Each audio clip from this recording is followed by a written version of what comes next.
All right, our next speaker has an incredible life story. Mr. Jan Rutherford entered the Army at the age of 17 and spent time in Special Forces as a Green Beret medic. He has over 25 years of business experience and has held executive roles in a variety of fields. He also serves on numerous boards and invests time with select DoD units and veteran organizations. He's also a LinkedIn Learning author, University of Colorado Denver instructor, co-host with Mr. Jim Vasilopoulos of the Leadership Podcast, and also a very proud private pilot with more than 250 hours. I present Mr. Jan Rutherford.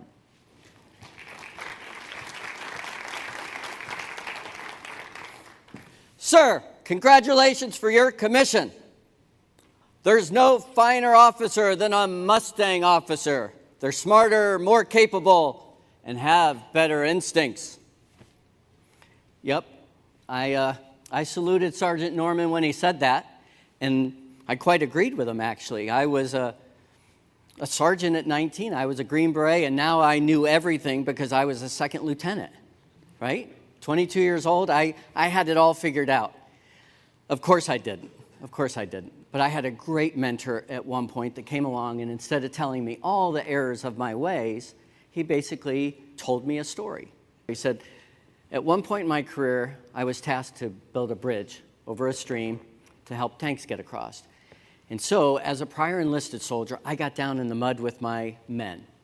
And I took off my blouse, and I was down there sweating and digging in the mud and showing them that I was strong, I was capable. I was not above it all.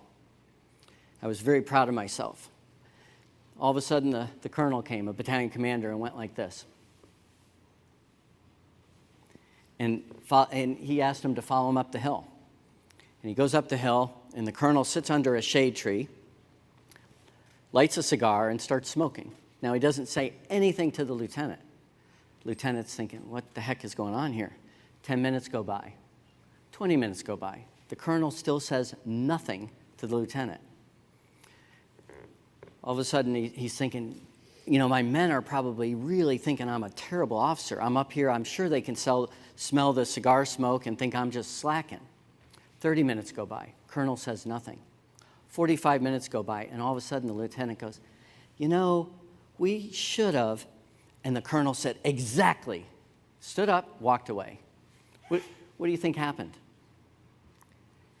He put the bridge in the wrong spot. Now, do you think his men appreciated the fact that he was down there in the mud digging away at that? Or do you think they would have appreciated the fact that he had the perspective of a leader, a different point of view, and actually put the bridge in the right spot? Of course, that's what they would have preferred. And what he had to do is go down the hill and basically tell his men, we screwed up. I screwed up. And it was because of pride and ego. Now, the whole idea here is you are not paid to be busy. A second lieutenant's not paid to be busy. A squadron commander isn't paid to be busy. I can't even find in the business world anywhere in any job description that it says part of the job is to be busy or to look busy. But yet we are. We're frenetic. And you might recognize this word, some of you that took Latin, primum non nocere. First, no harm.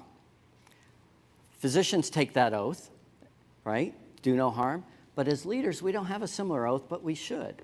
Because that busyness really results in this. 25% of the time, our employees, our soldiers, our airmen feel that they're ignored, and that results in 40% disengagement. They're checked out. They might not look it because they might look busy, but they're checked out.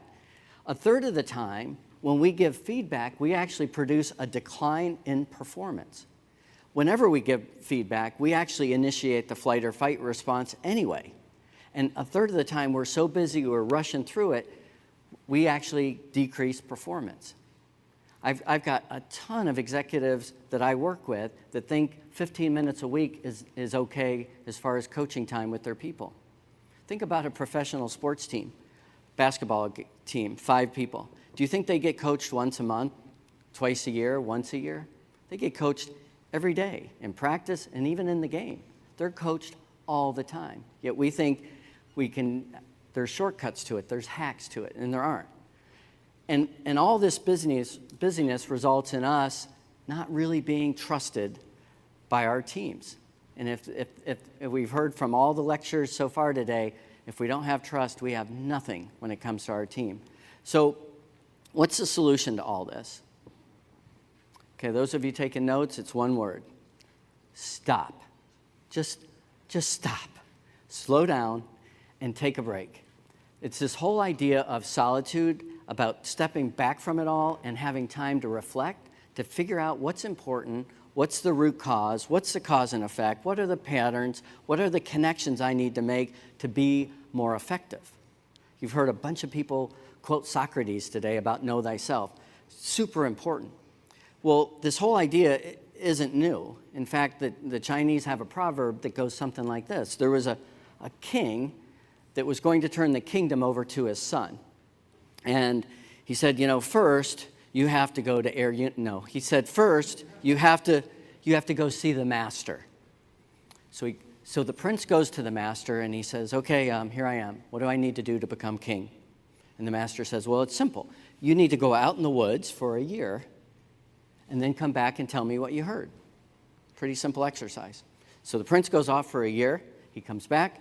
He gets in front of the master and he says, Master, I heard the birds sing. I heard the hummingbirds hum. And at night, I heard crickets chirp and the wind whisper and holler. And the master went, no go. You got to go back to the field. Get back out in the woods and come back when you hear the unheard. So the prince, of course, frustrated, goes back to the woods. I don't know how long, but he comes back to the master and he says, Master, when I listened most closely, I could hear the unheard. I could hear the sun warming the earth. I could hear the grass drinking the morning dew. I could hear flowers opening. And the master said, exactly. When you hear the unheard, you can hear feelings uncommunicated and pains unexpressed and complaints not spoken. And only then do you have the discipline necessary to be an effective leader. Well, you think about that. I mean, he's asking him to hear the unheard, to hear people's values, their assumptions, their beliefs, their expectations. That takes time. That takes some time to do that. And what I believe is when we have that time, we're able to solve some of the greatest problems we're going to confront as leaders. And I call them communication problems. We see that every day in the news. And it's design problems. So what do I mean by that? Well, let's take an example. Anybody know what this is a picture of? Any guesses? Anybody been to survival training? This is a shelter in the Wallowa Mountains of Oregon. I lead expeditions with executives and veterans.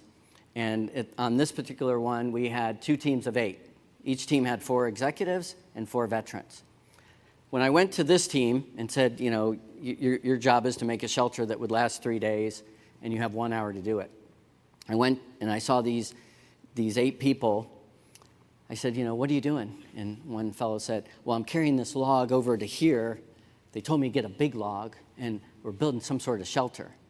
Well, I don't know if you can see it in this picture, but it was pretty much a mess. I mean, I don't think it would have lasted 3 days. It wouldn't have lasted 3 hours. There's logs just thrown. They serve no functional purpose. Now, when I went to the other team that actually happened to have an F-16 driver as part of the team, codenamed Waldo, what I found halfway through the project was this. It's pretty recognizable A-frame, pretty sturdy. But here's what was most interesting is at the beginning of the exercise, for 15 minutes of the hour, this is what they did. They talked about what they were going to build. In the first shelter, when I went there, there was one person running around telling everybody what to do. Busy, busy, busy, busy. Micromanaging, if you will. When I went to this group, there wasn't one person directing everything. There was a whole bunch of people working because they knew what they were going to build. They knew what it looked like. Somebody explained the vision. hey, we're going to have an A-frame, and here's the components, and here's the lashings. They knew what they were building. And if we're leading, we are building something. And part of our job is to be able to effectively communicate what it is that we intend to happen. And I call this really the future bucket. That's where the second team spent most of their time. They were talking about expectations and commander's intent and what they really wanted to see happen. And they were ensuring that the communication sent was actually the communication received. The other group was really focused on this whole thing about accountability. We hear that all the time. There needs to be accountability. Consequences. Catch people doing things right, catch them doing wrong. We've got to enforce the standards. Of course you have to do that. But where even when you're in the accountability bucket, at some point you're going to be back and saying, here's what we need to have happen in the future. And you all are really good at this thing called the after-action review, the hot wash, the debrief, whatever you call it. And you know the 4 components better than I do. What happened, what was supposed to happen, what happened, do we do well and why, and what needs to be improved and how. Now, my question is, what needs to be improved and how? What do you mostly come up with, no matter what is wrong in the military? What is the thing you always throw at problems? Any guesses? Training, right? Same in the civilian sector. If we're having problems, maybe the people don't know how to do it. It's a can't do. We just need to train them more. Safety, this, that, whatever it is, we're going to train them. And what I'm saying is that if we look at that, every problem is a nail, then every solution is a hammer. And if that's training, I think you're missing the mark. I think it goes back to being a design problem. You recognize this picture, it's an intersection. If you kept having accidents in this intersection, would you say, geez, we need to keep training the drivers over and over again, or here's a picture you're probably more familiar with, is change the taxiways. We need to train the pilots more and more and more, when it might actually be a design problem. It might have something to do with roles and responsibilities or incentives, how people are rewarded, and I'm not talking monetary. What the processes are or the SOPs might need to be changed. But it takes a leader that can actually be up on the hill and see a different perspective of that cause and effect. Because as a leader, you're the only one that has that perspective. You're the only one that has all the bits of information that has the ability to pull all that together. And of course, you need to have a strong team supporting you. Now, at the end of the day, this whole idea of solitude is that you're the one that has to make that decision. You are accountable. You are responsible.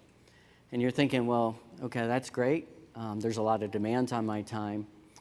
But here's what I really believe is that you've got to slow down to speed up. And one of the best tools is something I learned from a retired Air Force colonel back when I was a lieutenant. He came in, did an officer professional development in a room just like this. And he told about how he crossed the border into Laos and Cambodia, violating a whole bunch of rules, and didn't get his star because of it. But it was a revenge mission. And he said, so I was set to become a brigadier general. I never made it. He goes, you know what got me through? That bad experience, violating, letting my anger take over. He said, I remembered that all great leaders have kept journals. And that's what I did. I really focused on the things that I could control, which is where I spent my time and how I responded to the environment. Those are things that I can focus on all the time. And I can tell you that there is no there when it comes to this whole idea of leadership. I think one of the things that you would probably see in common with everybody that comes up on this stage and talks about leadership is the fact that the more that they know about leadership, the more that they realized there are many flaws. And how boy, I can't believe even 6 months ago how I thought I had it all figured out, much less when I was my 22-year-old self. So if this resonates with you and you'd like some ideas on this, just drop me a note and I'll be glad to send you some of the material that I've written on solitude and journaling. And by journaling, I'm not thinking about writing a diary and writing about feelings. I'm thinking about really looking at things that you can do to improve, looking for ways to be grateful. And this is the greatest tool you're ever going to have, in my opinion, for your professional development. Most of you will spend a third to half your time in the military in schools. But I think the ability to process what you've learned, to read, to have great mentors, seek them out, to journal and reflect, and to take time when you need to is really important. At the end of the day, of course, it's not about you. It's about the team. And I remember when my son finished up his platoon leader time as a 23-year-old, I sarcastically said, well, now, son, that you've got this whole leadership thing figured out, what have you learned? And he said, well, Dad, I know it's not about me, and I know that what I really have to do to be able to effectively lead my soldiers is I've got to listen. I have to care about them, because if I don't understand where they're coming from, I can't even imagine effectively leading. And I thought, you know what? Even though he's a thoroughbred, because he went to West Point, I thought maybe, just maybe, he's developed some Mustang instincts. So with that, I thank you for the honor of being here today. I hope to see many of you in the lab at 1400, where we're going to talk about those crucible expeditions I mentioned. Thank you.